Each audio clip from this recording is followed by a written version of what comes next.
NS news. నేను సుమా. ముందుగా బులెటిన్లో హెడ్లైన్స్. బీఆర్ఎస్ మాజీ మంత్రి పువ్వాడ అజయ్ కుమార్, పహాడి షరీఫ్ ఎస్ఐ మధుసూదన్, రమాజ్యోతిపై చట్టపరమైన చర్యలు తీసుకోవాలని కాంగ్రెస్ నాయకుడు కోరల కృష్ణారెడ్డి డిమాండ్ చేశారు.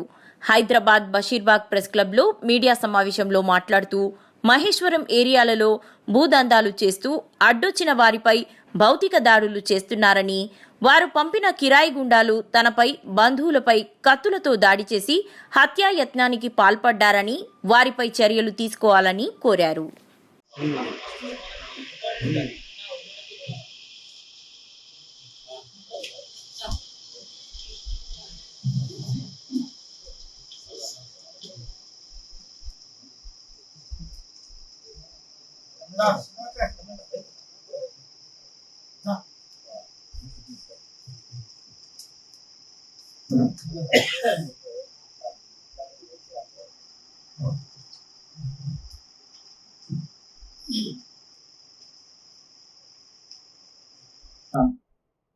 నా బాధను వ్యక్తం చేయడానికి మీ దగ్గరికి రావడం జరిగింది.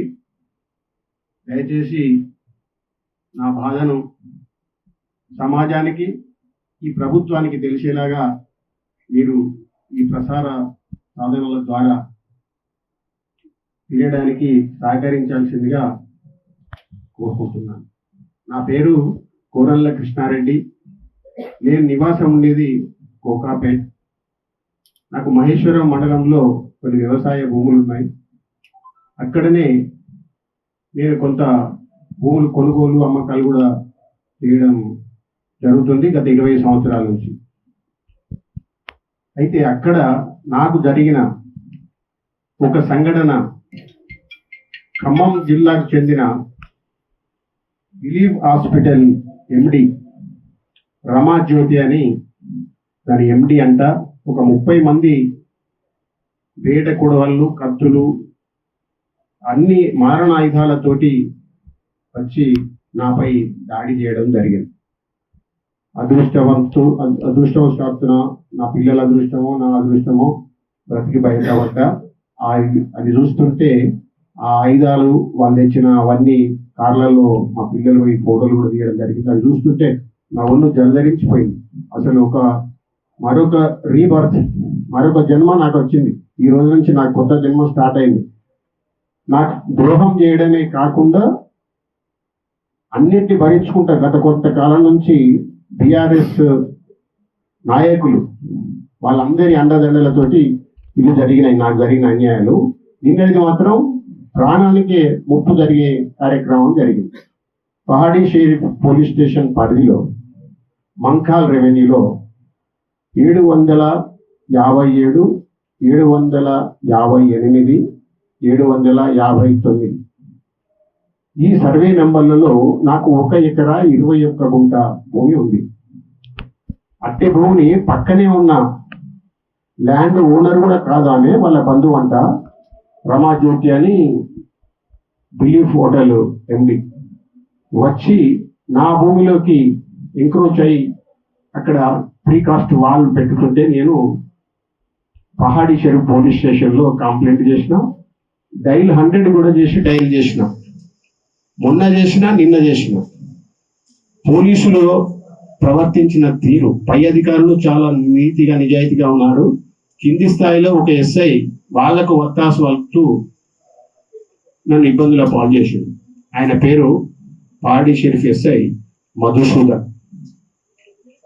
మేము ఒక మీడియా ప్రతినిధికి కూడా అక్కడ జరిగే సంఘటన గురించి విన్నవించుకుంటే వాళ్ళు వీడియో తీయడం జరిగింది. ఆ వీడియోగ్రాఫర్ని బెదిరించి ఆ వీడియోను కూడా డిలీట్ చేయడం జరిగిందండి.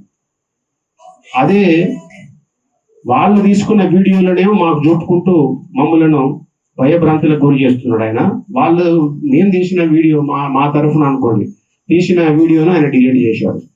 రెండోది, నేను ఒక రిక్వెస్ట్ చేసిన, కనీసం అదేదో పరిష్కారం అయ్యేదాకా పని ఆపండి సార్ అని. పని ఆగదు అని నాకు మొహమాటం లేకపోతే మొహం మీదనే చెప్పింది, పని ఆగదు అంటే వాళ్ళ వైపే ఉన్నాడు అనేది నాకు క్లారిటీ కనబడి నాకు న్యాయం జరగదనే బాధ కలిగింది. ఏం చేయాలి తోచక సరే నేనే వెళ్ళి పని ఆపుదామనే ఉద్దేశంతో పోయిన వెంటనే కారు దిగినా లేదో మూకుమ్మడిగా ఒక 30 మంది నా మీద దాడి చేసి వెళ్ళిన తర్వాత ఫస్ట్ నువ్వు హాస్పిటల్కి వెళ్ళవయా, ఇక్కడికి ఎందుకు వచ్చినావు అని కనీసం ఎస్కార్ట్ అడిగితే కూడా ఒక పోలీస్ ఆయన కూడా ఇయ్యడు. అంటే వాళ్ళ ఉద్దేశం ఏందో, మేము వెంబడొస్తే చచ్చిపోతే మళ్ళీ మాకెందుకు అనుకున్నారో మరి ఏమనుకున్నారో. ఎస్కార్ట్ కూడా ఇయ్యలే నాకు. నేనే పోయి హాస్పిటల్లో దిగి డిఆర్డిఎల్ దగ్గర ఉన్న అపోలోలో జాయిన్ అయ్యి సిటీ స్కాన్ తీసుకొని నాకు ట్రీట్మెంట్ చేయించుకోవడం జరిగింది. దాని తర్వాత ఎస్ఐ గారు అక్కడికి రావడం జరిగింది. అసలు ఏం జరిగిందంటే విషయం అంతా చెప్పినాం. అక్కడనే నా పక్కనే నా మిత్రుడు, మా కజిన్ ఫోటో తీస్తుంటే దాని మీద కూడా ఆయన ఇష్టమైనట్టు ఇదైండు. ఎస్ఐ ఏమి ఫోటోలు ఎందుకు తీస్తున్నావు అది ఇదా, మరి అది ఏమో ఆయనకి ఇబ్బంది కలిగిందో తెలియదు. ఇంకా ఒక పైగా నువ్వు ఎట్లా ఫోటో తీసినా డిలీట్ చేస్తావా, అరెస్ట్ చేయాలా అని ఇక్కడ మీకు మా అన్ననే కరుణాకర్ రెడ్డి గారు వీళ్ళు కూడా బెదిరించడం జరిగింది, చెయ్యి పట్టడం జరిగింది. అప్పుడు ఈయన ఏం పడుతున్నారు కూడా 307 బుక్ చేయండి, క్లియర్ కట్ గా హత్యా ప్రయత్నం ఇదని చెప్పడం జరిగింది. అదే మాదిరిగా బుక్ చేయడం జరిగింది. నా ముందటైతే జరిగింది. నిన్నైతే ఆమె పోలీస్ తిరిగినప్పుడు మరి ఇప్పుడు ఆమె అరెస్ట్ అయిందా వీళ్ళు వదిలిపెట్టిందా తెలుసుకోవాలి. నేను ప్రయత్నం చేస్తే నాకు ఇంకా తెలియలేదు. ఎఫ్ఐఆర్ కాపీ ఇవ్వమని రిక్వెస్ట్ చేసిన ఎస్ఐ గారికి పెట్టి ఇప్పుడే మెసేజ్ పెట్టాడు. ఓకే షూర్ పంపిస్తాను అన్నాడు. ఇంకా నా అజయ్ కుమార్ మనుషులం, అజయ్ కుమార్ మా తమ్ముడు, నువ్వు ఏమనుకుంటున్నావు అని నన్ను బెదిరించడం జరిగింది. ఆమె చెప్పకనే చెప్పింది అజయ్ కుమార్ మనుషులని. దీని వెనుక అజయ్ కుమార్, పువ్వాడ అజయ్ కుమార్ మాజీ మంత్రి గారు ఉన్నారు, ఖమ్మం జిల్లా రాజకీయ నాయకుడు. అది జరిగిన విషయం. ఒక 30 మంది వాళ్ళు ఇక్కడ భూమాఫియా నడుపుతా అనుకుంటుందో. మా ఇష్యూ చాలా చిన్నది. ఇప్పుడు నేను అక్కడ డిమాండ్ చేసింది కూడా ఒక 10 ఫీట్ల జాగా లేదు, ఆయన పట్టించుకోలేదు. రక్షణ కావాలి. ఈ ప్రభుత్వం నా జీవితం చాలా చిన్న నుంచి నేను ఒక స్ట్రింగర్ ఇది అమటించిన రోజులున్నాయి, కానీ అటు నుంచి అన్నింటినీ అధిగమించి ఇవాళ నాకు స్థాయిగా బతుకుతున్నా. ఇవాళ నాకు తిండికి ఇబ్బంది లేదు, అన్ని రకాలుగా బాగానే ఉన్నాను, కానీ నాకు ఇప్పుడు రక్షణ లేదు. ఈ ప్రభుత్వంలో ప్రభుత్వ అధినేతలు గుర్తించి నాకు కంపల్సరీ గన్మెన్లను ఇవ్వాలని కోరుకుంటున్నా. దాని వైపు నుంచి దయచేసి మీరు కూడా నా తరఫున అప్పీల్ చేయకుంటున్నా.